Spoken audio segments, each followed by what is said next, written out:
Bathroom వెళ్ళిన తర్వాత చేతులు సరిగ్గా కడగకపోతే వచ్చే 4 వ్యాధులు. మీరు బాత్రూమ్కి వెళ్ళిన తర్వాత సోప్తో చేతులు కడుక్కుంటున్నారా? లేకపోతే ఈ 4 ప్రమాదకరమైన వ్యాధులు మీ కుటుంబం వరకు వచ్చే అవకాశం ఉంది. 1 టైఫాయిడ్. బాత్రూమ్ నుంచి వచ్చే ఫికల్ బ్యాక్టీరియా చేతుల్లో ఉండి ఆ చేతులతో తిన్నప్పుడు అవి కడుపులోకి వెళ్ళి టైఫాయిడ్ కలిగిస్తాయి. ఇది బలహీనత, జ్వరం, పొట్ట నొప్పి కలిగిస్తుంది. ఇక 2 డయేరియా. చేతుల్లో ఉన్నటువంటి జెమ్స్ అన్ని నేరుగా జీర్ణ వ్యవస్థలోకి వెళ్ళి నీరసంగా చేసే లూజ్ మోషన్స్ చేస్తాయి.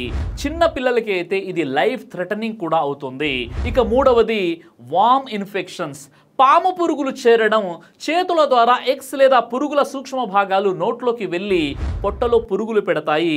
ఇది న్యూట్రియంట్ అబ్సర్ప్షన్ తగ్గిస్తుంది. ఇక 4వది ఫ్లూ రెస్పిరేటరీ ఇన్ఫెక్షన్. బాత్రూమ్కి వెళ్ళిన తర్వాత సోప్ లేకుండా చేతులు కడగకపోతే జెమ్స్ గాల్లోకి వెళ్ళి వాయువుల ద్వారా ఇతరులకు వ్యాపిస్తాయి. ఫలితంగా దగ్గు, జలుబు, జ్వరం త్వరగా వస్తాయి. అయితే ఇప్పుడు ఏం చేయాలి?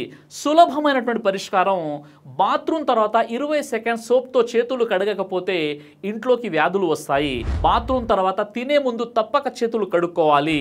చిన్న అలవాటు పెద్ద ప్రాణాన్ని కాపాడుతుంది.